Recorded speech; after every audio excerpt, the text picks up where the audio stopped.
So let's get talking about Man United. We're back. We're back again. I kind of hinted at it last video, but I wanted to speak about the Man United squad and where I think this is going. So what I've done is I've put together a squad that we currently have. The squad when we get to July the 1st, when the window opens, when we're getting going. How I would take it forward. And then what I think the final squad will be, so the final team following the transfer window, where I think will be, and I'll explain a little bit as to my reasonings somewhere in the middle as well. So I guess we've got to start by talking about where we currently are. So this is the current Manchester United squad, as you can see on the screen here. It is quite deep in terms of the number of players that are in there, but a lot of the players, obviously, we aren't looking at them as being massive additions to the first team. As you can see kind of down here in the value, you're seeing a lot of players with low value. And these values, by the way, I'm using Transfermarkt for these, which seem to be the most reliable that I tend to use. If anyone's got any other suggestions as to what values I should use, please let me know. But as you can see here, it doesn't really get much higher. I mean, you've got Bruno in here who's at 70, who's worth 70, and then Rashford and Højlund are worth 60 and 65 apiece. But nobody else comes kind of close to that. Got a couple of 40s in there, but a lot of dead wood, like between kind of like 5 million and 10 million, and couple reaching over. Even like our massive additions in the summer, like Mason Mount, is only worth 40 million. So that's not great. I'm also quite concerned about this wage budget. It is quite bulky. We've got Rafael Varane in there on 340,000, Casemiro on 350. Bruno, I think fairly, is on 240. But Mount's already being paid more than him. That's going to cause issues. And it might be worth considering the fact that he needs a new contract. We'll get onto that later.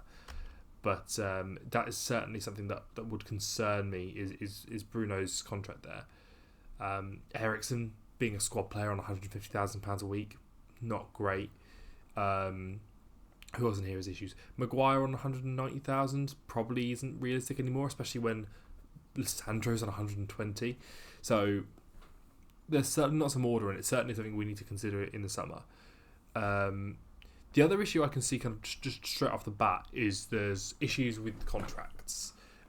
These players in red are contracts that are expiring this summer. So you've got Heaton, who's leaving, Varane, Johnny Evans, Brandon Williams, Sofian Amrabat's loan finishes, and Martial leaves. The yellow ones are players who are leaving next summer, so the end of next season. So Pellistri and him, Ahmad's contract is up. All three of these loan players in Van der Beek, Gore and Hannibal are all leaving. Eriksen's is up. Scott McTominay's is up. Wan-Bissaka's is up. Maguire, Lindelof and Koulibaly are all up, and that all needs looking at. One caveat I would put in there is that I tried to find Dangore's contract, couldn't tell me if it was this summer or next summer or potentially even further than that. So there's a little question mark in there. Most sources agree that it tends to be next summer, but I haven't got a definitive source. This is what it is. So I would take that on with a pinch of salt as to when that one does run out. I think it probably is 2025 as to what I've heard, but again, I don't know for sure. And he is somebody that I think we should be keeping a hold of, and somebody who can contribute to the first team either next season or the season after. So I would be keeping an eye on that one there. But I'll take you over to our kind of team screen. Obviously, not a lot of depth at centre half. With Lindelof being a key kind of player in there is not something that I'm too keen on. Both these left backs being injury prone. We've spoke about that in the last video as to the issues with Shaw and Malacia in there.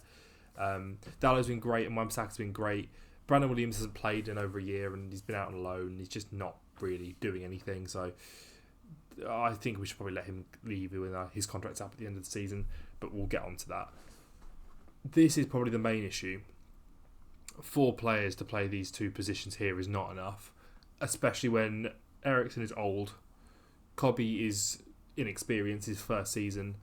Amrabat isn't trusted, so I don't know why we brought him in if he's not being trusted. And Casemiro, to be fair, nobody expected him to drop off the way he has, even though he is reasonably old as well. But it was quite a sharp drop off from last season where he was fantastic.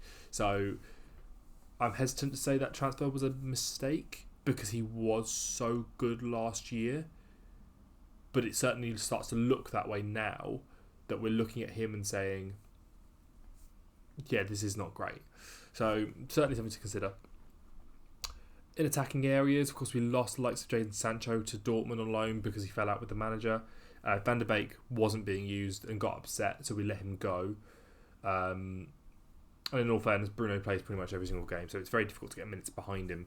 Although I think that might change as he starts to get a bit older, so now is maybe the time to look at a replacement for him or like a backup to him, potentially. So we'll get into that. On the right, trusting in Anthony, he's just not provided much. A couple of really good assists. He tends to either pull out a worldie or tends to do nothing, which is not something that's very good for the Premier League. We need some consistency here. Like, give us something the same every week, like Scott McTominay, but maybe better, and also on the wing. Amad Diallo's been good when he's kind of played the back half of the season. I thought Pellistri was great when he was here, but obviously he didn't play enough, so he sent him out on loan. Issues with him, which I'm not going to touch on. Mount just kind of playing bit part role. Injuries didn't help. He probably would have got more minutes, maybe playing deeper if he wasn't injured. But yeah, he didn't play too much. And then obviously you've got Rasmus on his own because Anthony Martial's been injured the entire season. And he's probably the main focus of our kind of exit this summer is getting rid of him. Because if you look at the contracts down here, the fact that he's only 50 grand a week off of Marcus Rashford is not great.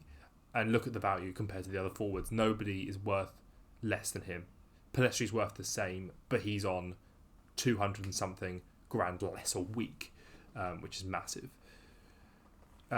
It's dropped the squad in terms of value currently at 800 million euros is the current valuation of the squad. So hopefully we can increase that, try and get some more value in players, and try and do some good deals. And then if you look at the wages, we're paying just shy of £4 million a week. You'd have to bear with me. I got my contract information from one website and my transfer estimations from another website, and one used euros and one used pounds. So you're gonna have to bear with me on that one.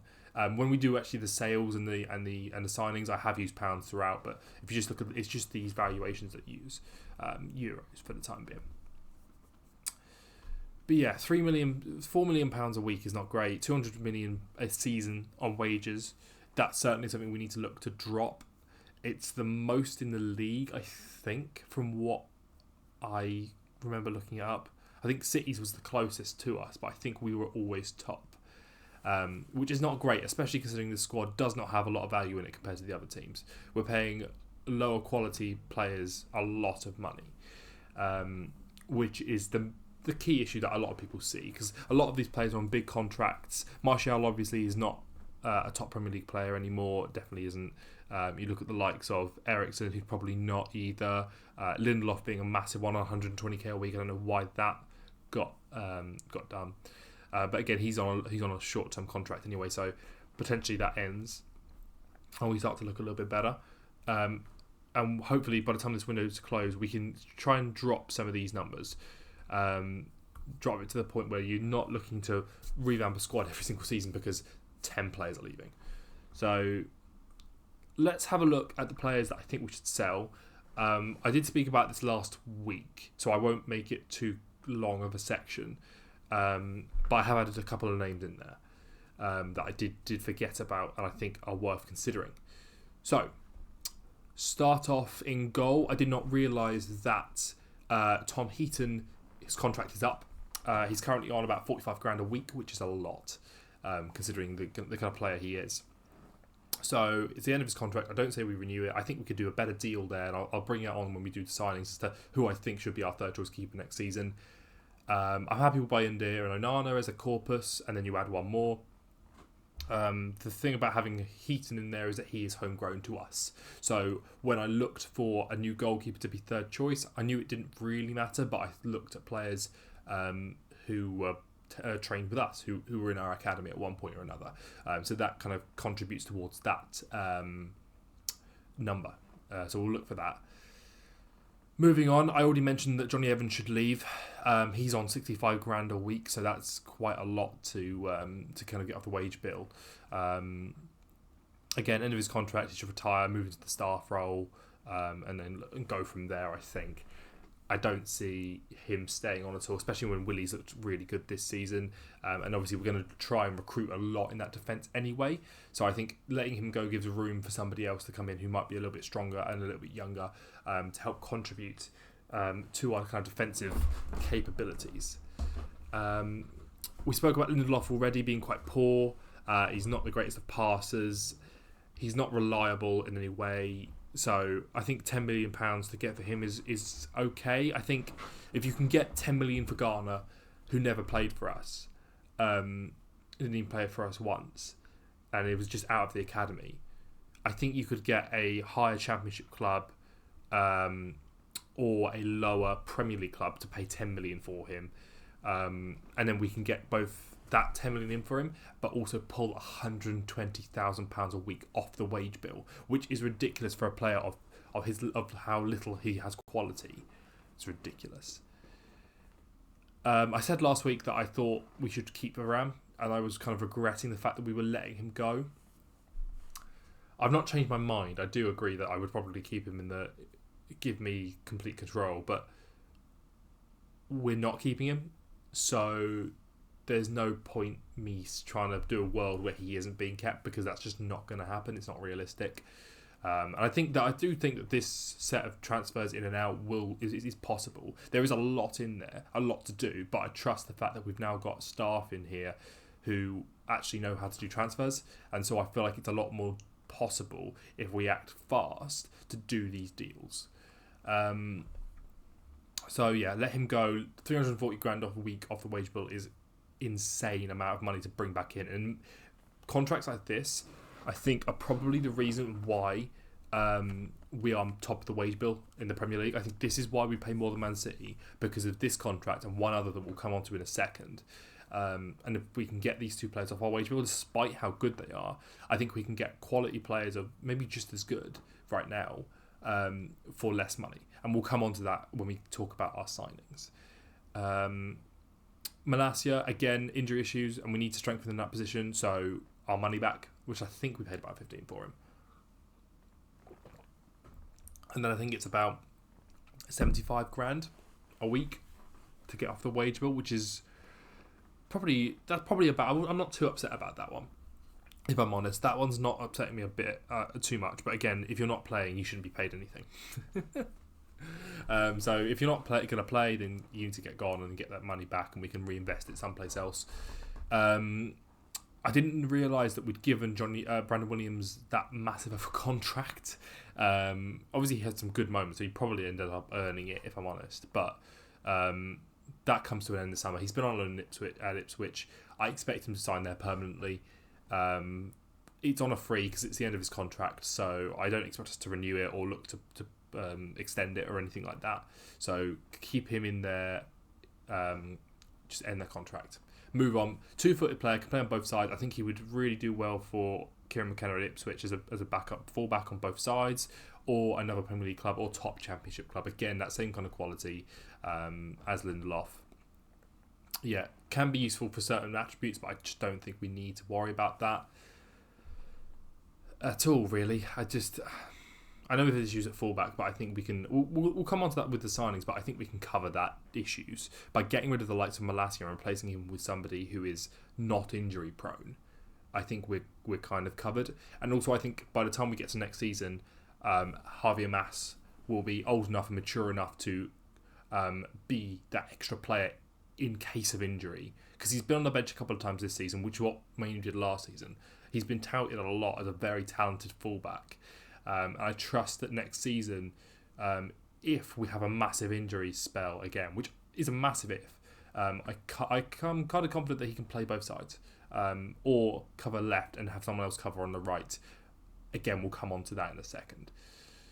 So we'll move into the midfield. First of all, Anthony, he's not good enough, not quite good enough. I don't think he's that bad of a player, and he can pull out a worldie every now and again, but we need consistency. We could do a lot better than him. So I say we get rid take the money, 200 grand off the wage bill, which is massive, and then I reckon we can get 20 for him. I mean, we paid, what was it, 90? We paid 90 for him, which is a bit ridiculous in my opinion, but I could see a French club coming in and playing 20 for him because he's not bad and he had a good spell at Ajax. Like, he's obviously good enough to play for a European team. I just don't think we have the room to wait for him to develop more, I guess, is kind of what I'm saying. So I think somebody would pay us 20. It's a massive loss on what we paid for him, but at this point, let's just wipe the slate clean, get him gone, and look to reinvest. Anthony always reminds me of the time that Klopp signed Mo Salah, because as some of you may or may not know, Klopp's first choice for that signing was Marco Asensio of Real Madrid. And we all saw where he ended up with going to PSG and just being a bit part player at Real Madrid and now being a bit part player at PSG, which, based on what his talent level was, is massively underwhelming. But the transfer team at Liverpool said, no, we're going to give you this guy instead. Meet Mo Salah. And we all know how that turned out.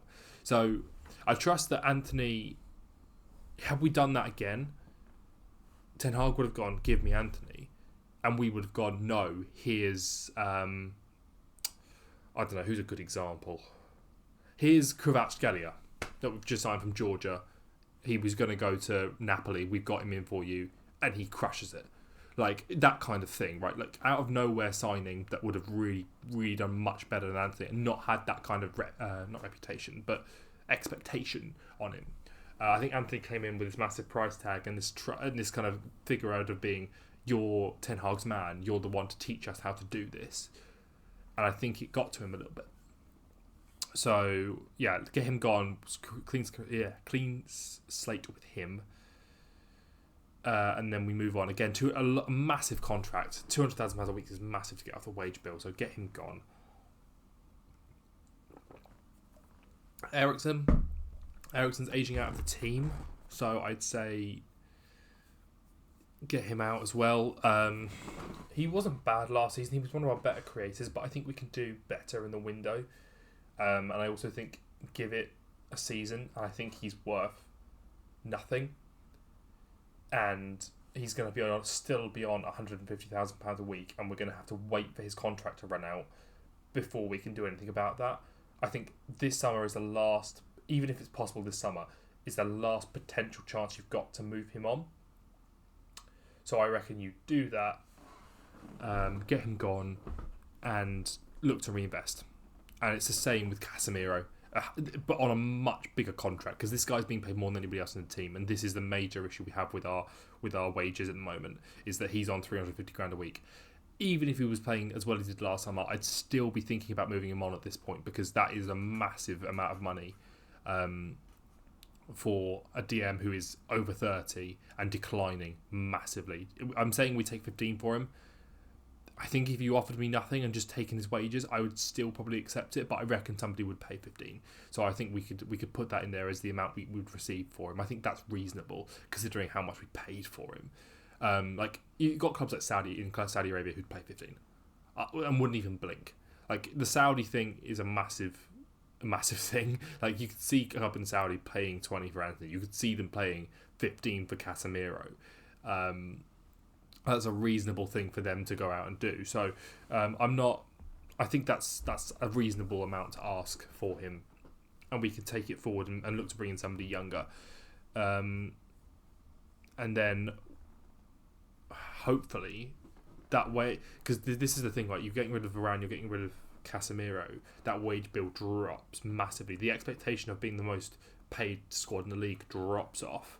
You get a lot more value in the team with younger players, hungry players. That value starts to increase as the wages decrease, and you start to look like a lot more reasonable transfer department. You get a better reputation, and also there's not as much expectation on players with that low wage. You're not looking at Casemiro and going, oh, he's on £350 a week. You're looking at, oh, this guy's come in. He's really good, actually. He's not being paid that much either, so we haven't got that massive thing. If he starts to do badly, you go, well, he's just being paid that much. What's the issue? It's not really a risk, is it? So a bit more of a wage structure would be great coming out of this window, and I've tried to do that. When I've suggested wages that we play players, I've done it to the best of my abilities. if you think that I'm being a bit unrealistic and that they would demand more, let me know in the comments, I guess. But there would be other options that we could look into if they wouldn't accept that wage. I wouldn't pay much more than what I'd said. Maybe a little bit. Maybe I'd be a bit flexible, but I think this is reasonable enough based on how much they're currently being paid and how much of an increase they would probably want. Let's quickly blast through the rest of these sales then. So McTominay was asked for 30 from West Ham last summer, and he's just had quite a good scoring season. So I reckon West Ham would come back in, and I'd ask for at least 5 million more. You could get more than that, but I reckon 35 is reasonable. I think it's not unrealistic to ask for that little more, and it's not. I'm not going to annoy people by asking for too much. I'm not going to annoy people for asking for too little. I think this is a good middle ground. 35 million. He's not being paid that much. I thought he was on a bigger contract, if I'm honest. So we'll take the 60 grand though. Not a problem at all. We'll take that back into the budget. The issue with McTominay is that he eats up Bruno's space too much. He operates in that 10 role where Bruno is, and he limited Bruno's goal involvements at the start of the season. And he will do the same again next season if we keep him. So I think it's the whole thing of Eric Dyer. You sell him because if you don't sell him, the manager's going to use him. And he's going to cause problems. Because every manager who came into Tottenham used Eric Dyer for some reason, which is weird. And I think it would be the same for McTominay when a new manager comes in. So I think for the good of the team, get him gone, go to West Ham, and I think he'd do a Lingard. He'd be fantastic for them, I think. I think he'd be that 10 for them, operating just in front of... use your words. You operate just in front of Ward-Prowse and Alvarez, bomb into the box, get on the end of things, get lots of goals, be a bit of a cult hero there. Probably they're going to lose Paqueta, so they're going to have money to burn. So we could ask for 35. I think that's very reasonable. Jadon Sancho, again, massive wage, get him gone. Massive value as well. Dortmund value him highly, and then we could ask for 40, and they would pay it. So I think you do that. You let Dortmund pay 40 back. It's, again, a loss, but, again, a reasonable one. Clean slate. Van der Beek's been leaving for a while. Again, massive wage. Time for a fresh start. Get him gone. 10 million is reasonable. I think that's probably what we asked Frankfurt to pay for him, but he didn't really play for them.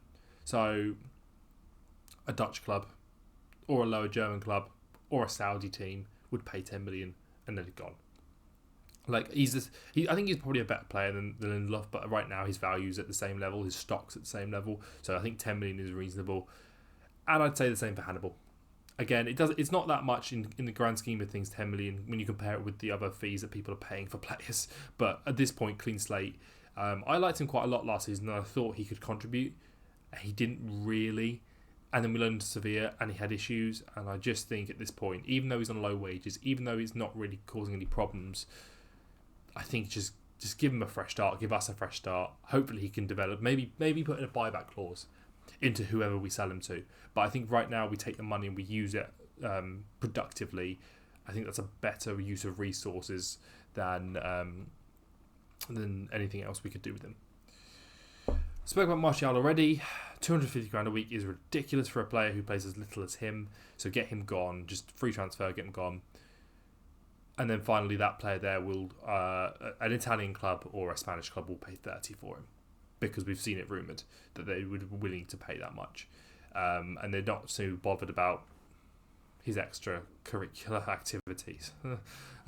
So get him gone.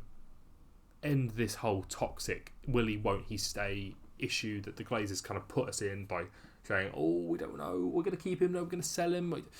Just cut that cord completely. The biggest issue I see in this team is attitude, and that's why I'm saying cut Sancho. That's why I'm saying cut this guy. We need to have a fresh start, and we need to bring players in with good attitude. We need to give the power to the club and to the manager that they appoint, and not to the players, because that is where issues lie. When people start throwing the toys out the pram, which they did under Mourinho and under Oli, it starts to get toxic, and this is where we can't afford, because it gets to the point where it gets hard. You need players with the attitude of, we're going to work until we drop, because otherwise we're not going to win anything. So happy to get rid of him, cut that tie now, don't want that kind of person around my team, that kind of thing. From that, we've managed to total up to just under £200 million in sales, which I didn't realise was that much. It's a lot of money. I didn't think there was that much value to be gained out of this team, but considering that the squad is valued at 800 million, maybe that's not as unreasonable as I thought it was going to be.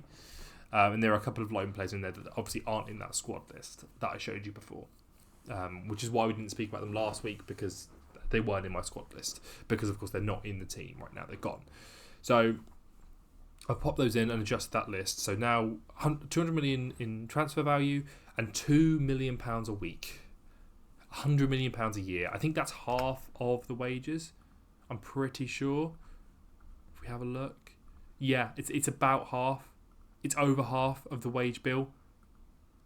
That's ridiculous. It's over half of the wage bill removed by removing some of these high-paid players who aren't playing, and we're paying half the amount to players that we were. We go from being top of the division in terms of payments to halfway down, which I think is a lot more reasonable for the level that we are at right now, considering where we finished last season. This is a lot more reasonable and will help stop some of the criticism that we're receiving because of how much we're spending to do nothing, basically.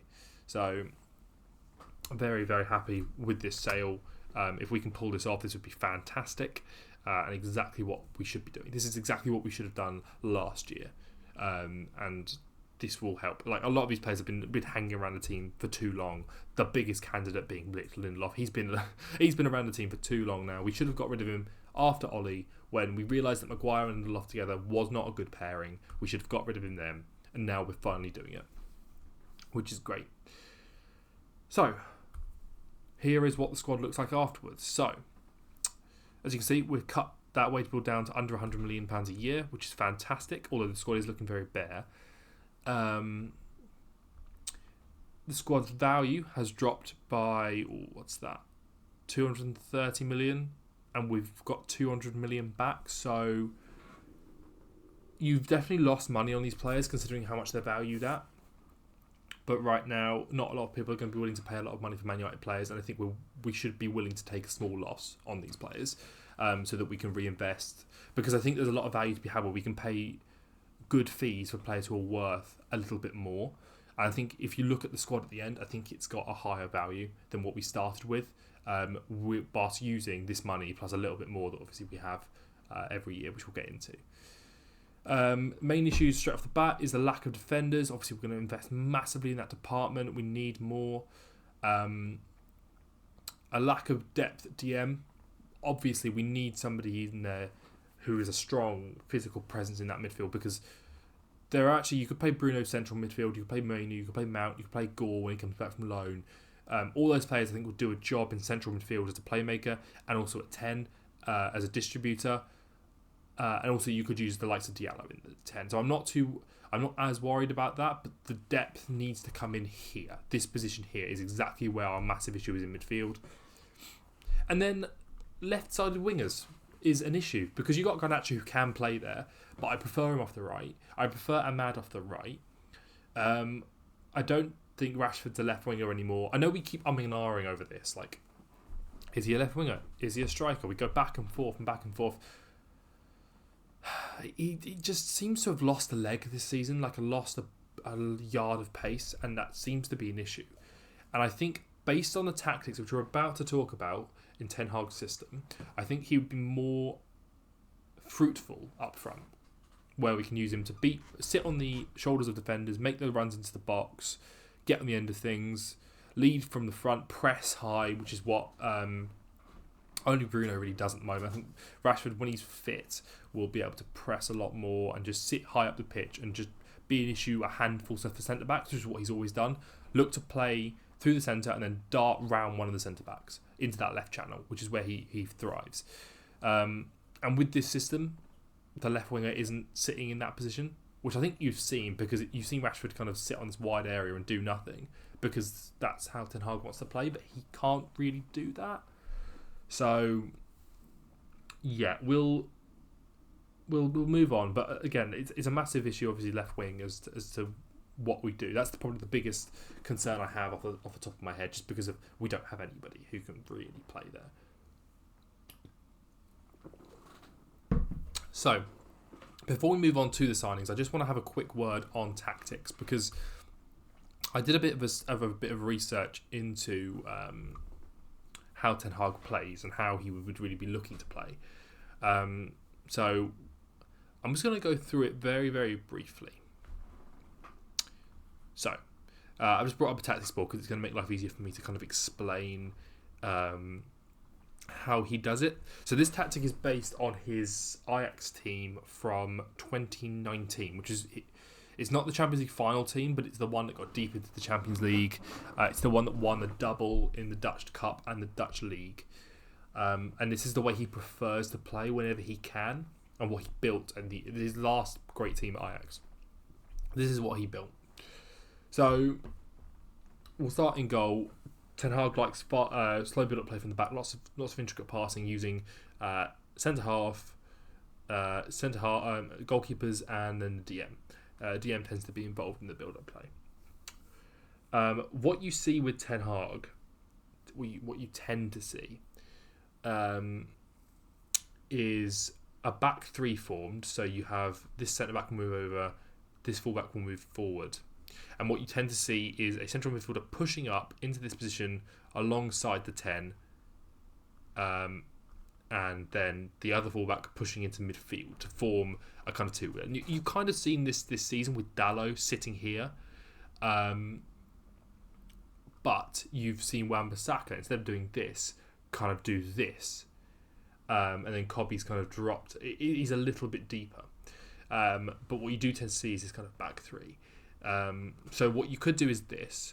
I think you could do something a little bit different as well. So if we switch this back over a little bit, what you could see, and what I think you could see this next season, is, imagine this is Garnacho. He kind of sits slightly more central on this right side. Left winger, the thing about the wingers in Ten Hag's system is they tend to hug the touchline and they look to be here. And then it's balls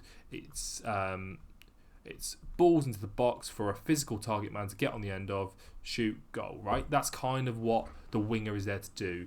And then he looks for support from runners in behind, so he could look to potentially pass the ball into space for the 10 to run onto it and get shots away, which is what you've seen McTominay do a lot this season. But what we have here is a system where the winger is hugging the touchline. Garnacho is operating this half space, so he would be here or here, which you've seen him do, driving with the ball, but instead of driving out wide, he's driving centrally. He's looking to curve his run into the box, look for the runners again, but looking to operate in this kind of inside channel. And the reason why I think you could see him doing that next season is because I think you could see the right back here, the right back hugging the touchline, and then you form back three with the right centre back, the centre back, and the left back kind of sitting like this.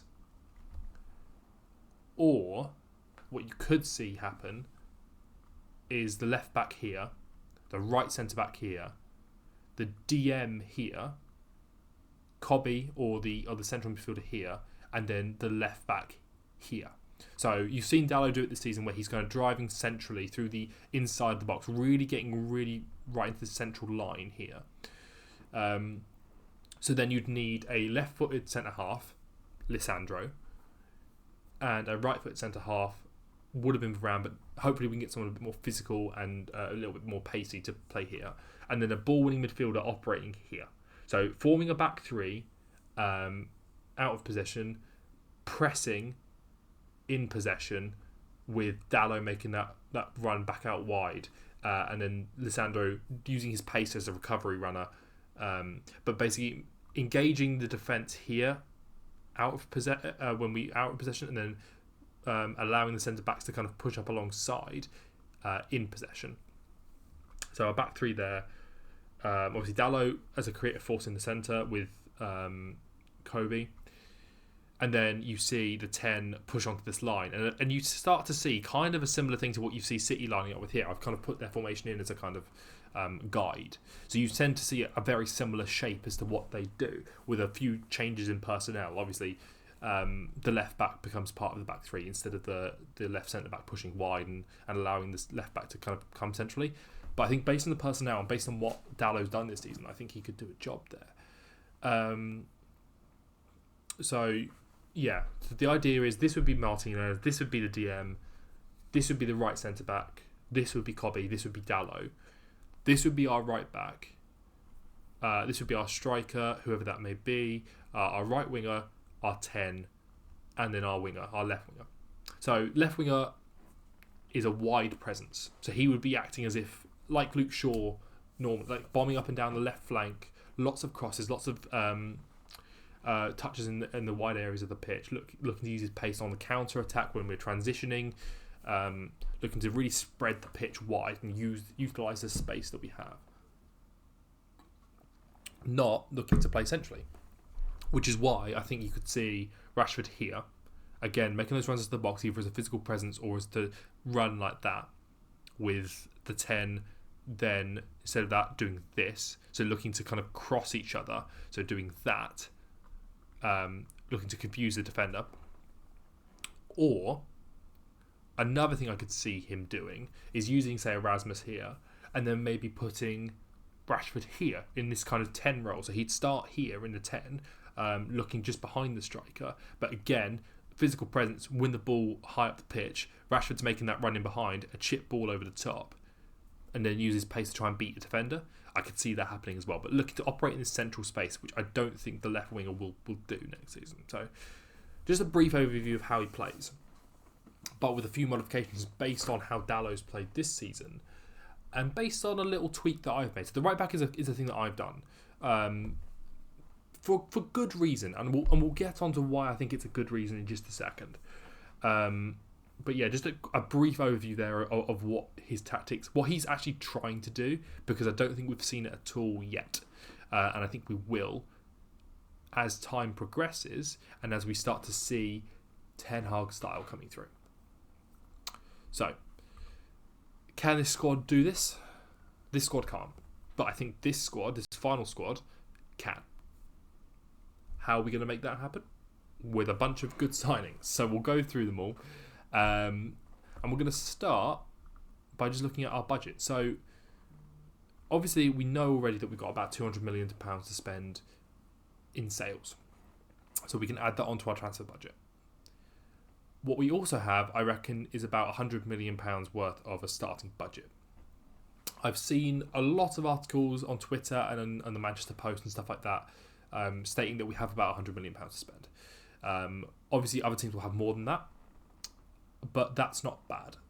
That's not terrible at all. That's fine. I think it's a reasonable amount to say that we have based on how much we generate each year and the fact that the Ineos are now in control and there's not as much dividends being paid out. To the Glazers. So I think that's reasonable for this summer. I think we could look to ask for more going forward once we start winning again and earning some more money. But I think use the money from that starting budget, add the money from sales to it. That looks very healthy, and it's enough to do quite a lot, which is what we're going to have to do this summer in order to rebuild. We're going to get about £2 million in terms of wages. I think we can afford to add another £100,000 onto that in terms of wage. That's like one major player's worth of wage onto that, which I think is reasonable for a summer where we're not generating as much. And that gives us quite a lot to work with, especially given the money we've saved from sales. I don't want to use all of it, but I'm willing to use most of it, if that makes any sense. I'm willing to bring our wage back up quite high. Because as I say, we should be paying about the top of the league, not top of the league, but in the top few, if it's worth it. So we'll get onto that.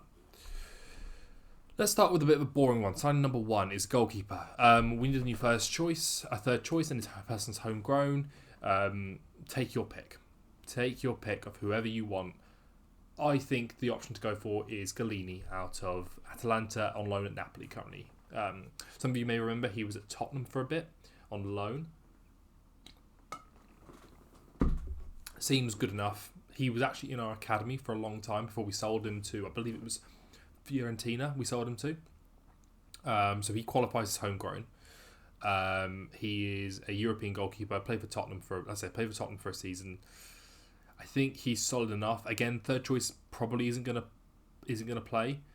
but he's not on a lot of wages, and that won't increase much with us. He's cheap as hell, and he's homegrown. This could be another Tom Heaton. This could be like Dean Henderson. This could be Vitek, who's our goalkeeper we have out on loan. But I think this person's cheap. He's not on a lot of wage, and he's a solid option, and he's played a lot more football than the likes of Heaton has. So if we do need to call on him, which is very unlikely, by the way, we can do. So I would be happy with this guy on the bench for us in certain games. Player number 2.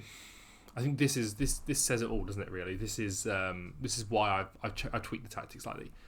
Jeremy Frimpong has to be our first choice fullback to sign this summer. I know we've been linked with a left back. I think screw that, because I think I count Dalot as a left back now. Again, taking it back to this system, the left back operates here in this half space, which is what Dalot does so well. He's 2-footed, and coming in from the left to the right means he's probably going to operate on his right foot quite a lot. So I think having a right-footed player playing left back is solid for this system. So he would operate there, alongside maybe Luke Shaw, and maybe this could happen if Luke Shaw played, because he would operate here and Martinez would push on, potentially. But that's another thing to discuss another day.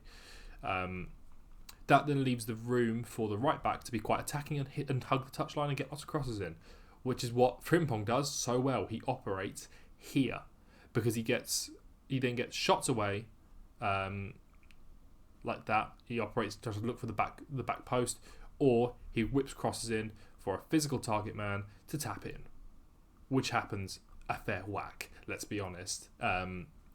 And exactly the kind of thing we need. Attacking fullback who gets lots of goals and lots of assists. Like, what more do you want? He's worth 50, and you can get him for 40 for his release clause, which is ridiculous amount of value to add to the squad. And I reckon he'd take an increase in his wage. So he's currently on, I think it's about £70,000 a week. So we give him a 30k a week increase up to 100. I think that fits into our wage structure quite nicely. I would be willing to come up maybe to maximum 190, which is what we'll talk about later as another first choice defender is going to be on. Maybe 170 would be a bit more my speed. But I think, yeah, you give him a big enough increase. I think that's going to be enough to recruit him. Now, he's done by Leverkusen. He moves on to us. He fits into Ten Hag's system perfectly. Another Dutch coach. I think you do it for Man United in the Premier League. You win that starting spot for Holland, which for some reason he hasn't done. For some reason he plays Dumfries over Frimpong, despite how good Frimpong's been this season. This will do it for him. This should be our first choice target. Like, there's a chance, obviously, we don't get him. Obviously, we're not playing Champions League football this season, although we are playing Europa League, which isn't terrible. And it's a lot better than I thought we were going to have to work with. It's one of these signings in this list, which I think is a bit of a push. Mainly in defence, I think it was a bit of a push. But I think this is where we need to be targeting unrealistic targets. This is where we need to really improve, because if we can trust our defence more, then we're going to be much more likely to go forward and attack more, because we're going to have that room to attack. So this is where I think we prioritise. And this is where I've kind of recruited quite a lot. So, second target, Frimpong. Done. Third target. I looked at a defender from Spain whose name escapes me. In fact, I'm going to get it up for you now just whilst we're talking about this, because he was a good option that I looked at in numbers, who's kind of very similar to Frimpong in terms of quality. And he would be a lot cheaper than the option that I ended up going with. Again, I wanted quality, but this guy is quality as well, so that's not too bad. Where is that person? Yes, Eric Garcia out of Spain. I thought looked very tidy as a passer from deep, and as a good defender with lots of interceptions and tackles in there. I might even bring up the matrices just to quickly show you, actually, because I thought it was quite a good signing. But I think the best option, both physically and as a passer, is Upamecano. He's been the best option for years. We almost got him last time, but he ended up going to Bayern. Again, this is quite a push. but I think it's still doable, if that makes any sense. I think it's a bit iffy, right? So it's a bit like, would this guy drop down to Europa League? But Bayern are going through a phase of transition. They're starting to use De Ligt more, and they are looking to move certain players on. They've got a new manager coming in, whoever that may be. I don't know if that's been agreed by the time this video comes out or not. They've got a new manager coming in. They're starting a new system. They've got a new director of football. I think this is the time to ask about him, and I think they're gonna ask for quite a lot. But I'm willing to pay quite a lot. Like, this is the most I'm spending on any other player, is this centre half, because Varane has actually been fantastic this season. He's been aerially our best player.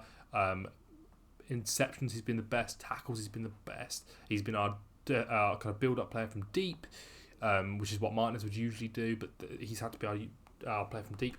If we're going to replace him, we need to have quality. We need to have the best of the best, and this guy is probably the best of the best. So I think this is the guy to go for. Okay, so let's just have a quick look at some statistics, because I think it's important to look at it. I've used FBref a lot for this kind of research, and I think for good reason. It kind of compares. It's better at comparing players to averages and to who is about. So Frimpong, we'll quickly start with Frimpong. You can see here what he is. He is a goal-scoring, assisting king, and creates so many shot-creating actions. It's ridiculous. For fullbacks, when this is compared to fullbacks, obviously this is not compared to strikers. Otherwise, this would be a lot lower. But if you look at potential fullbacks to play in this role where they're going to be threats from wide areas, this is your guy. He obviously carries the ball very well, gets into the box a lot more than everybody else. It's progressive. When he passes, obviously he doesn't pass a lot, but when he does pass, it is progressive, and he takes people on and attacks people, which I think is exactly what you need. I think Wan-Bissaka tries to attack people, but isn't very successful. And I'll quickly bring that up so you can see exactly what that looks like from Wan-Bissaka, because he would be the backup here. So you'd play him against the smaller teams, and when you wanted to go defensive, he would be the option to go for. But as you can see here, a lot more composed on the ball, a little bit, and much better defensively, but again not as great at taking people on and being progressive, or getting involved with goals. You'd see his numbers improve just by working with Frimpong, but this is a guy, you see how much you'd improve by doing all these measures. You see how much we'd get more out of him attacking wise, and then you could obviously use Wan-Bissaka when you wanted to go defensive and change the game slightly, but you can see the improvement you'd get out of Wan-Bissaka. Let's move on to Upamecano and just have a quick look at his measures as well. You can see here, very progressive. Gets a lot of tackles in. Doesn't need to intercept much, because I think Martinez would do that job. But yeah, you can see how composed he is on the ball. And when we spoke before about the build-up play needing to be very concise, this is exactly the kind of player you're looking for. Progressive with his passes, lots of passes and lots of pass completed. Like, it's all very composed, concise. Lots of ping, ping, ping, ping, ping around him and his fellow players, passing it around very comfortably. It's what you see Man City do so well. Just that ping, pass. And there's a reason why Kanji and Diaz are both in the list of similar players. You can see exactly why that is, because they just do it. They do it so well, just passing it around the back, controlling the possession, pushing the opponents back up the pitch, and just controlling the ball and controlling how they attack. Obviously, there are ways around this. We saw it. We beat the FA Cup. I don't know if I mentioned that, but when we did that, like, you could see it. But yeah, just this is exactly the kind of player we need to go for, and he's a threat in the air as well. He's getting a few goals when you compare him to other centre backs, obviously. So not bad. The other option was Eric Garcia. So this is the guy that I mentioned as the other option. Obviously, used to be at Barcelona. You will know the name, and he's been playing very well for Girona this season in a very good Girona side. This is his metrics. Obviously not as solid, but much more progressive They look to attack a lot quicker rather than building it up from the back. A lot more Akanji-esque, if that makes any sense. Can play at fullback as well, but obviously you can see here he's very much a centre-back playing at fullback, like considering the likes of Koundé and Hernandez are up there as well. And you can see his defensive stats skyrocket when he does play out wide. But a lot more of a goal threat from set pieces. And then, very progressive and does take the ball forward. So he would play a lot more similar to a Martinez in terms of his play on the ball, which is why I probably ended up going with Upamecano in the end.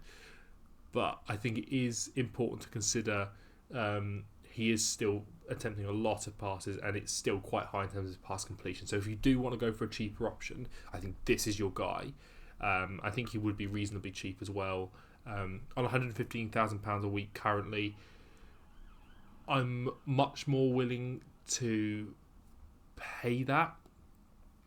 And obviously he'd demand a bit of a pay rise to go to us, but I'm willing to give Upamecano a bit of a pay rise as well, so I'm not too fussed about that. Obviously being paid 165 currently pounds a week, so I'm upping that to 190, and I'm willing to go a little bit higher with that as well into the 200,000. I don't want to go as high as 350, or 340, which is what Varane was on. But I think if you set the tone by saying your best players are being paid between 190 and 240, that kind of £50,000 range, I think then everything still starts to fall in line. When you sign other players who are slightly younger, you say, okay, you start on about 30 and you build up, and this is the top level. I think we're going to end up seeing a wage cap eventually anyway. So it wouldn't hurt to get ahead of the curve there and just say, okay, this is the top. You're one of the best players of the club, and one of the best players of the club gets paid this much. So I think you'll see players like Rashford phased out eventually because of how much they're on. And you've already phased out Casemiro and Varane. And Bruno, who's probably our best player, is on about 170,000. So this seems very reasonable. Although I think Bruno does deserve a new contract, which we'll get onto a bit later on. So, there's a couple more names we need to consider in terms of defence. First of all, backup centre-back for Martinez, because obviously he gets injured quite a lot. And I think Branthwaite is the option. Young, talented, confident, good build-up play, good defence, lots of crunching tackles, last-minute tackles, a lot better defensively than the likes of Upamecano because he's having to defend a lot more. And so this would be the guy to make those runs. So if we're thinking about how that tactic laid out previously, he would be the guy covering back in the channel, pressing the ball up the pitch when we have it, and just basically just doing that back and forth, constantly up the pitch and back the pitch. And he's got the legs to do that. Putting him on about 90 for a backup player is reasonable. Looking at it now, it does make me think Frimpong would be on a little bit more. Maybe that is a slight issue that's probably not what he would want. But I think 90 is right for Branthwaite, as he's going to be a backup player who's playing a few games, because obviously Martinez is not going to be fit the entire time. But I think it's still reasonable. I think it's very doable. A youngish defender moving to Man United, he's gonna want to make that move, especially when I think Everton are probably going to be in a relegation dogfight again next season. I don't see it getting much better anytime soon. So I think that's a doable thing to do. And so I think when we look at this, his measures now, which I'll just bring up, I think it's important to consider what he's going to be doing. So if we have a look at the measures there, again, very much a goal threat in terms of centre halves, and very solid defensively. You'd want a little bit more, if I'm honest. You'd want a little bit more, but when he's going to be our backup defender and he's so young, I'm not as worried. If you consider the players on this list, like Doki was at Union Berlin, he's played in Europe recently. Sepp van der Berge was at Liverpool for a bit. Fazio was this Tottenham. Like, these are players who are Premier League quality, so I'm not too worried about these measures being a little bit low, as they would improve over time, especially when you're learning from Martinez, who I think is the option to go for. Like, if you compare the two, we'll bring up Martinez as the other option. If I can find him, that is. Lisandro Martinez, here we go. You can see, like, there's some measures in there that aren't that strong either. His passing is obviously immaculate, but yeah, you can see it's not as low with him either. So I'm not too worried about that. I think he'd still be very solid. I think he'd be a lot more consistent as well, because like you can see his blocks are so high from Martinez. Obviously this is injury season, so it's obviously not that great. So this would be better in another season. Obviously you see here based on 700 minutes played. You'd see that improve. You'd see a lot more consistency from Martinez, from Branthwaite. And that kind of brings me on to our next signing, which is another centre-half. This one, I'm clutching at straws a little bit, and only a little bit. Okay? This is... It's not as bad as you think it is. So, Sebastian Coates, some of you may know the name. He's leaving on a free transfer from Sporting this season. He's been Sporting's captain for a while. He's on very little money, and he is known for being a solid leader at the back, and that is why we've signed him, because I think this guy isn't our Johnny Evans replacement. He is our, bear with me, late Roy Keane replacement. Not in terms of positional play, in terms of he is the leader in that dressing room, that experienced leader, known for being a captain. And at a push, I reckon this guy either becomes our captain or our vice captain for this season. He is in there to lead the team, to be experienced, to give the kind of attitude that you'd expect to some of these younger players who are leaning the wrong way and moaning and bitching a bit. So that is why I bring him in. He's only on about 30 grand a week, so I'm not worried about that. He's cheap. He's a good leader. Seems like a good free transfer to have in the club. We'll quickly have a look at his numbers, because I think it's good to look at them all. Although we're not going to dwell on it too much, because I don't think they are incredible. Although, to be fair, progressive-wise, obviously he matches the model of player that you'd be looking for, in terms of that his pass completion is strong, his take-ons are strong. He's good aerially, so he'll be that kind of foil for Maguire, and he'd do the same thing as him. And then obviously he's a threat from goals in terms of centre halves. So he is definitely someone who's up there. Not many people are higher. You see here some of the other options in terms of centre halves, how low that gets, and you can see the average. He's massively above the average in terms of goals. Not a lot of players get higher than him. So I think he's absolutely fine as a centre back in there, as a kind of fifth choice. Replace Johnny Evans, teach the likes of Quambala. I think he'd be good. And I know the elephant in the room is that he used to play for Liverpool, right? So that's the elephant in the room, that he used to play for Liverpool. He didn't make many appearances for them, and he wasn't there for very long. And then he left for Sporting, and he's been there ever since. I don't think he's that attached. I think he's convincible, and I think I'm willing to make an exception to have him at the club, because I think his attributes are so rare that it works, right? So, welcome Sebastian Coates. So we'll bring him in, and then we'll move into midfield. Just a quick word on Amrabat. I think he's had a good season, and I think he'll get even better. So I'm keeping him. I'm paying £15 million, and I'm keeping him, and he's my Casemiro replacement. I think Casemiro would be the person to do this job had he been staying at the club, but I'm getting rid, and I'm paying him £300,000 less to do it. And he's going to back up our starter, and I think that's a reasonable thing to ask. I think if you had to cut a player from this list, other than Coates, I think he would be the option if we were tight on money. But I think it's worth doing now, because I think he's been utilised out of position too much, and I think he's developed a bad reputation when he doesn't deserve to. So I'm keeping him, and I think he's the option alongside the starter to be our DM. And I think having the legs of him, someone who's able to run around, kick 3 shades of shit out of people, happy with that.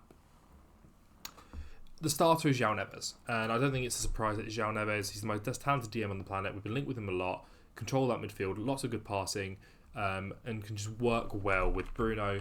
Obviously, he's played with him before, and also he worked well with Mainu. He's just going to sit and destroy, and I think that's exactly what we need. Doesn't play at centre half a lot, which does concern me a little bit, but I think he'd learn that role very quickly, given how similar it is to his current role. He's just got to learn to drop a little bit and work and communicate with Martinez and Upamecano, which they're two very good players who communicate a lot. I don't see an issue with him doing that. I think they're not going to get 100 million. They know they're not going to get 100 million because nobody, other than Chelsea, are that stupid. And given Chelsea aren't interested, and that they have spent all their money at this point, or I thought they've spent all their money, they must know that they're never going to get 100 for João Neves. So I think 50 is reasonable. Any more than that, I think, is a bit ridiculous, considering his value. And then I think 90,000 is about right, given how much I'm playing Frimpong. Maybe I could push Branthwaite a little bit lower and up João Neves is a little bit, along with Frimpong's. He would be the starting DM, so he might deserve a little bit more. I've been a little bit stingy with a couple of these, but I think it's doable. I don't think it's realistic in that regard, but I think it is doable. I think it's doable that you could pay these guys this much. Maybe not all of them together. But again, this is the kind of structure you need to be setting, that the starters are on around £100,000. The backup players are under that. And I think that's reasonable. I'll quickly show you his metrics again, because I think it's important to show you. Again, solid passer, as you can see here. Nobody's is that consistent. Not really. The average is quite a high amount above the average. Takes people on quite a lot. So he would be the one moving the team up the pitch, moving the defence up the pitch anyway. And then gets lots of blocks in. Is solid defensively. I think these numbers would pop a little bit more. This is numbers of somebody who is their kind of key progressing midfielder, and he wouldn't be that for us. He would be the ball winner, which he does already. As you can see here, really good numbers for that kind of role. But yeah, he would just these numbers here would start to just touch off a little bit, and you'd see these numbers just start to pop a little bit more based on the role he's going to be playing for us. So that's fine with me. Happy with that. Let's solidify that in, and move on. So. The next up is Alex Baina. He would be our backup 10. Can also play out wide. The name has kind of gone under the radar a little bit, because he's done really well this season. He's got like 14 assists and I think it's 5 goals. And last season he got like 13 goals and like 4 or 5 assists. So he's been contributing well to a Villarreal team for the last couple of years. Firstly under Unai Emery, and now under I believe it's Marcelino, who's the manager. And he operates on that left side, but he is their ball progressor. He does play centrally, and he matches up reasonably well to Bruno. And he would be the guy to back up Bruno and play when he needs a rest, because he's going to need more. So this is Eric? This is Donny van de Beek 2.0, but I think he'd do a better job because he matches up a little bit better. So I'll show you. I'll just bring up his profile. Quick one is reasonable for him. I think his value has risen recently, but I still think it's reasonable. And for somebody who's going to be a backup player who's not going to play as often, I think 50k, while still a pay increase, is still reasonable and fits within our structure.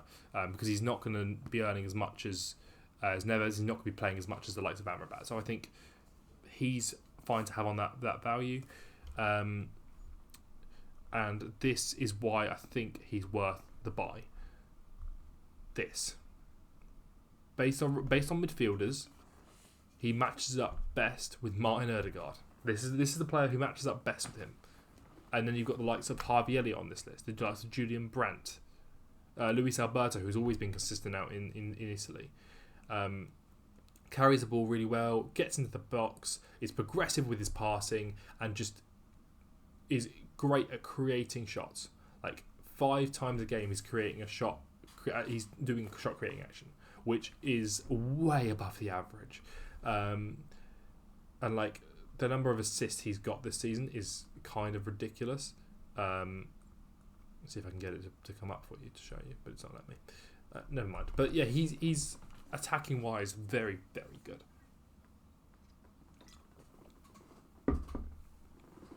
And to be compared to the likes of Ødegaard is amazing, especially with the guy who's going to be our backup 10. Not as much of a passer as Bruno is. Obviously, he doesn't do that as much, but Bruno plays slightly deeper at times. So I'm not too upset with it. And I think it offers... The fact that he plays left will suit our style a little bit more with the 10 kind of operating in that half of the pitch with Garnacho operating on the right, which is where Bruno tends to be. So you could see them playing together at times. Drop Garnacho, play them as the 2, play Bruno off the right, and Bainer in the 10, and have them operate behind the striker like that. You could see it. But I think as a backup 10 rotation option, he is fantastic. And I hope Carlos, if you're watching this one's for you, my friend. This guy's amazing. So keep your eye out for him next season. I think he is, wherever he goes, whether he comes to us or not, it's just going to be amazing. Quickly touching on our ninth signing, Eric Martel. He's a DM / centre half playing at Colne. Just got relegated, so he's going to be very, very cheap. He will be our 3rd choice DM, our 5th choice centre half. He is not going to play a lot. He's going to be for the future mainly. I think based on the fact they've just got relegated, he's way more than willing to come to us. He is on very little money, so this is a massive pay increase to take him up to 30 grand, which is kind of where I'm putting our backups of backup players. That's our like 5th choice, 6th choice players in positions, 3rd choice DM, like, you know what I mean. I think that's a reasonable amount to pay somebody to do that job, because then if you if you get 2 players injured, which has happened a bit this season, our 3rd choice is not necessarily an academy player, but he's an academy player who has played multiple seasons with Colne in the German top flight. And I think this guy is going to be consistent. I'll quickly show you his numbers. I'm going to stop saying that. I'm just going to start doing it because I think you guys know by this point where I'm going with this. But as a 3rd choice player, I think he's fantastic. And you can see exactly where his intention is. He is a destroyer. Get in between the ball and the goal and just try and stop whatever you can. You see how well he matches up with the person who blocks the most, which is Casemiro. He's very close. So this guy, I think, is perfect for exactly what we need to do. Way above the average in every defensive metric, even aerially. So when you're dropping back into a back 3, this guy's going to do that job very well as well. So I think perfect, good place to kind of end our midfield as we move on to the forwards. Okay, so let's touch on the forwards then, because this is where it gets juicy. We made 4 signings in the forwards, taking us up to 13 signings this summer. A bit much, but when you look at the likes of 1, 2, 3, 4 and 5 of these are either youth signings or older players that are not a lot of money or on free transfers, this looks a lot more reasonable. You're looking at the likes of 8 massive first team signings, which again is a bit. I understand it's a lot, but I think with a new transfer department, it's very doable. First of all, Elise, he is the guy on the left that I'm choosing. We've linked with him a lot. The reason I choose him is he's very strong, both in all kind of attacking metrics, both assisting, creating shots, as also scoring them, and he's left-footed. So we're going to flip him. We're going to take him from playing on the right to playing on the left. He's going to hug the touchline, keep doing what he's doing with his left foot, but instead of coming inside, he's going to look to play out wide on that left flank. I think it's doable for him, even though he's not done it before. I think it transitions quite well. And then if you need to, you can move him over onto that right side, and Garnacho can flip and go out on that left, even though he's not as comfortable there doing that role. I think if it doesn't work, it's reasonable to flip them. You're always going to sign Elise and play him with Garnacho as the 2 wingers. I just think you flip them because again, as you've seen, the winger isn't really playing centrally in this system. So Elise on the left. Some of you will be worrying about this price. I did some research and I found that the release clause was £35 million. I think the 55 million that was mentioned and is mentioned a lot is the European price. Is in euros, I think. From what I found out, from what I saw, it was £35 million. I'm willing to pay 55 million if the release clause is that, but I think the release clause is 35. That's just from the research I've done from the contract website that I looked at. Obviously, I'm willing to pay 55. We'd have to make some changes if that were the case and drop a signing, but that is what it is. But I think, as far as I'm aware, it is 35. I'm willing to make him our second most highest paid player on this list, which is an increase from what he's currently being paid, because of the fact that he's prem proven and he's going to be our major attacker. Because right now we're not getting goals. Like, if you look at our best signing, our best goal scorer is Bruno. Højlund's not scoring enough. Rashford isn't scoring at all. Garnacho isn't scoring. He's still young, but he still isn't scoring enough.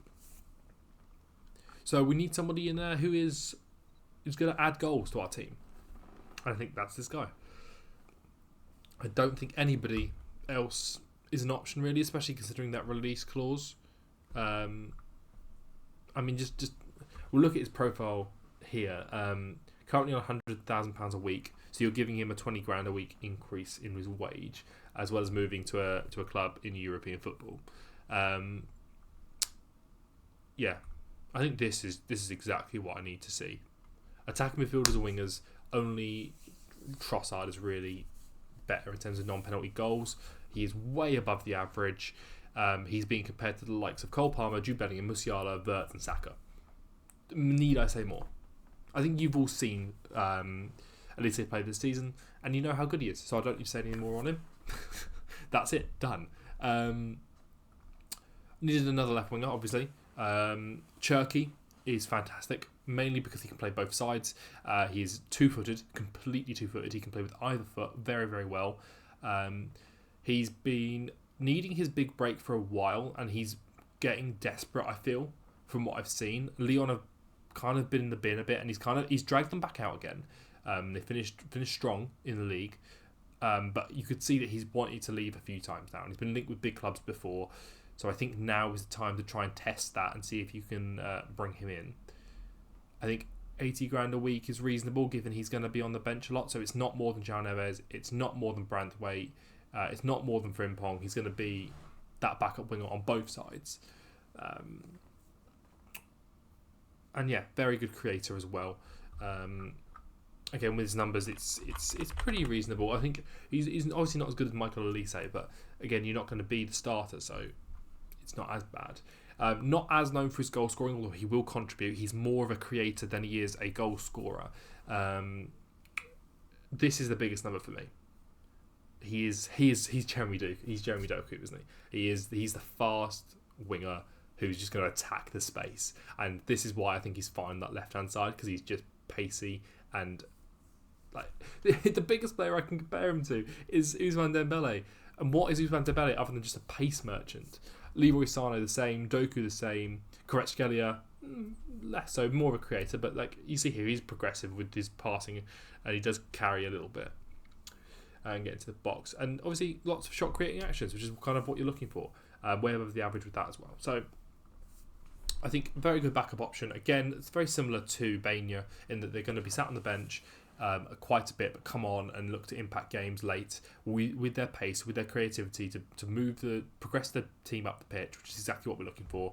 A very good option. Can play anywhere across the front line as well. Can play at strike, can play out wide, can play in the 10. A useful squad player to have around the team. I felt we could do with another striker, but given the fact Rashford's staying, for me, I think the striker can be younger. So I've gone with a younger striker, and I've gone with a model of striker that Ten Hag likes. A physical striker who's good defensively, winning the ball high up the pitch, which I think is what we need. There's not a lot of options out there, I can't lie, that are fantastic, that I loved. But this guy seemed Good. So this is Mohamed Bamba. He's currently playing in Ligue 1 for Lorient.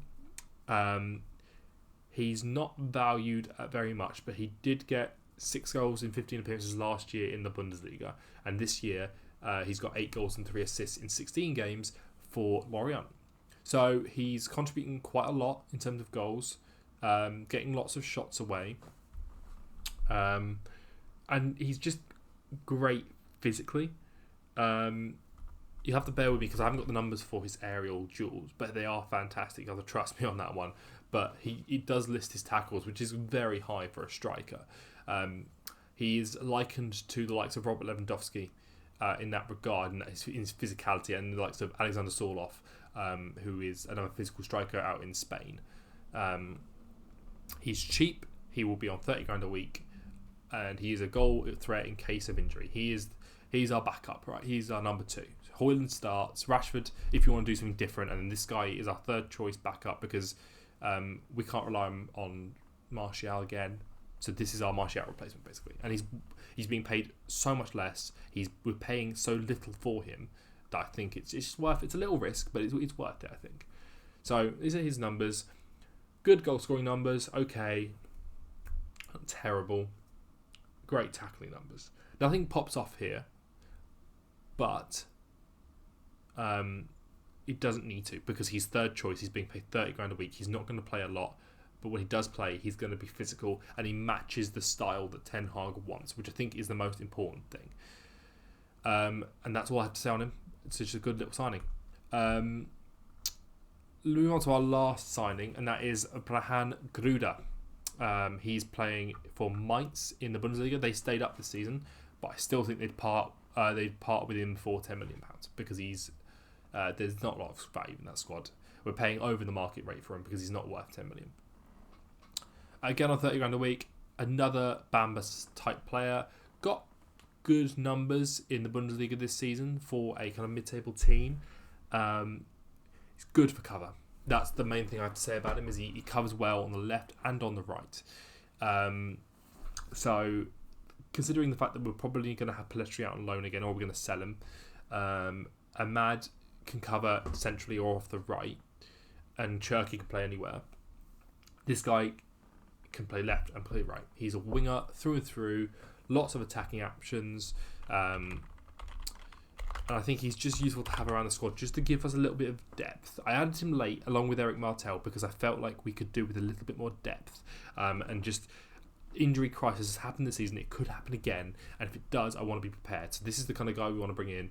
He'd probably play a lot for our academy, along with Bamba playing our under-21s a bit, but then be ready to play for our first team when needed to. And yeah, he's just a bit of a progressor from wide areas. So you look at his numbers, his key metrics are shot creating actions, progressive carries, and progressive take-ons. Those are his key metrics. So he's just, again, a pacey winger, attacked space. Nico Williams was the kind of guy I was looking at when I was modelling this kind of player, and he matches up reasonably well to Nico in that regard, because he's also a bit of a goal threat. Like he sees a lot better than the likes of Bamba was. So I think not just a pacey winger like Cherki, but a bit more of a goal threat. And yeah, somebody who's going to be able to play limited minutes, but when he does play, he impacts the team and adds a certain amount of goals to the side. The fact that he's linked with he's likened to the likes of Chukwueze and Kubo, Mudryk and Kvaratskhelia, and also Savio out of Girona. Those are good players to be kind of likened to. So I think that's a good little final signing, just to add depth to the team. So where does that leave us then? It leaves us paying £352 million, which, as you can see, is more than £295 million that we were going to spend. But, big but, we're only paying just under £1 million a week more. So that's like 48 million, and it's about half of the budget that we did have from wages. We had about £113 million a year in that kind of budget.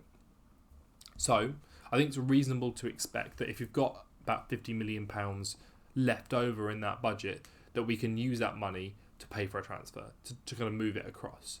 to reinvest into the team rather than paying it every year. We're just paying it for this 1 year. So it leaves us at a profit of about just under £10 million if you take away these expenditures from the amount of money we had in the budget. We are making about 7 million, so we're still in the green. It's a little bit more than I probably would like to have spent, but I think it's something that we need to do. We need to adjust the attitude of the team. We need to have a lot of outgoings this summer, and we need to compensate for that and have a reasonably deep squad. So I think this will do that. And that leaves us with this as our final team. Our goalkeepers will be Onana, Bayindir and Galini. Our right backs will be Frimpong and Aaron Wan-Bissaka. Our left backs will be Diego Dalot and Luke Shaw. So Luke Shaw would probably become a centre back in transition, while Dalot would become a DM. But I think the likes of Martinez and Branthwaite and Coates can do the job of playing in midfield or playing at centre half very, very well in this system. So I'm happy with that. And they are our three centre halves in there. You have the likes of Upamecano, Harry Maguire and Willy Kwanbala as our right-sided centre halves.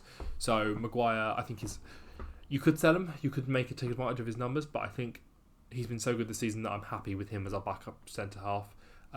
He's also older now, and his contract is soon to be running out, so you could look to let him leave on a free also, rather than looking to sell him, because I think it is a little bit, at 31, it's not as doable as the Scott McTominay thing. So I think you're probably better off keeping it at this point and just letting his contract expire and look to bring Kwanbala forward, who is our third choice. And that is a massive issue because his contract is running out too.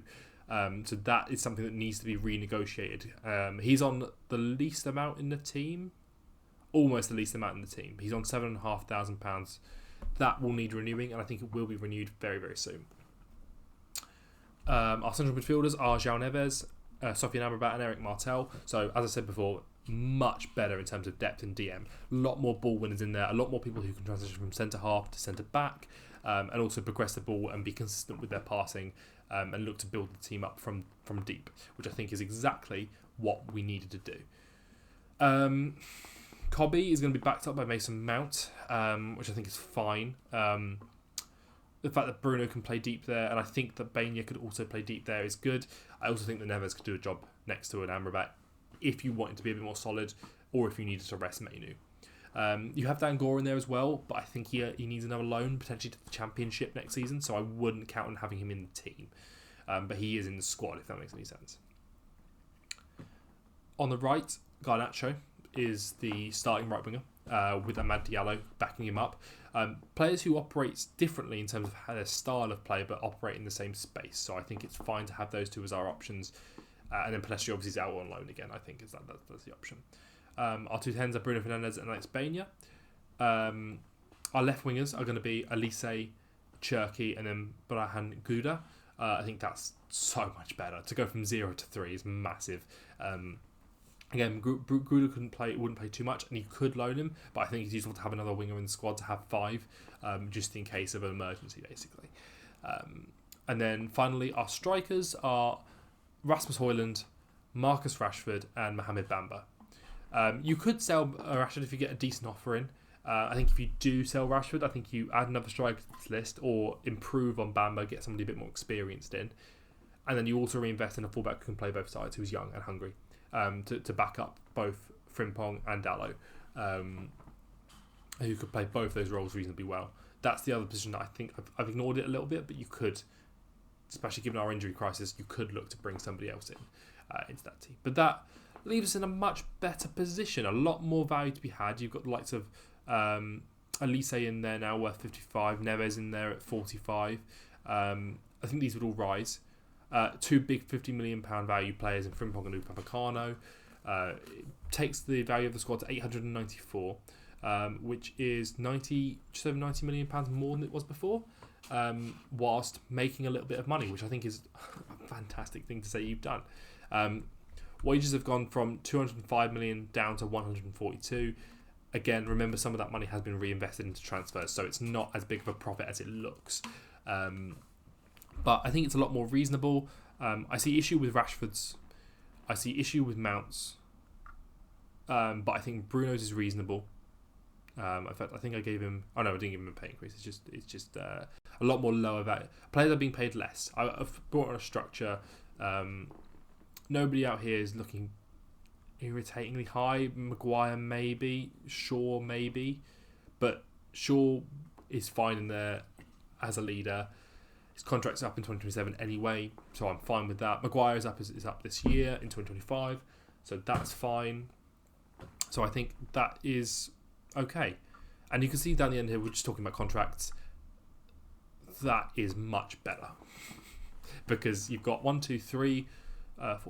6 players leaving into their contracts, but with room to extend for Quembala, Wan-Bissaka, Gore, Diallo and Pellistri. All of those contracts can be renewed. The only one you'd want to get rid of potentially is Maguire, would be the one to let go.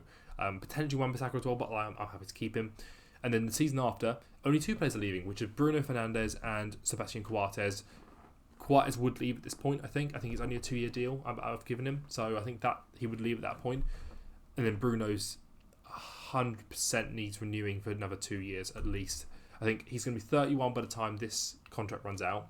You want him playing until he's at least 33, unless he breaks his leg or something.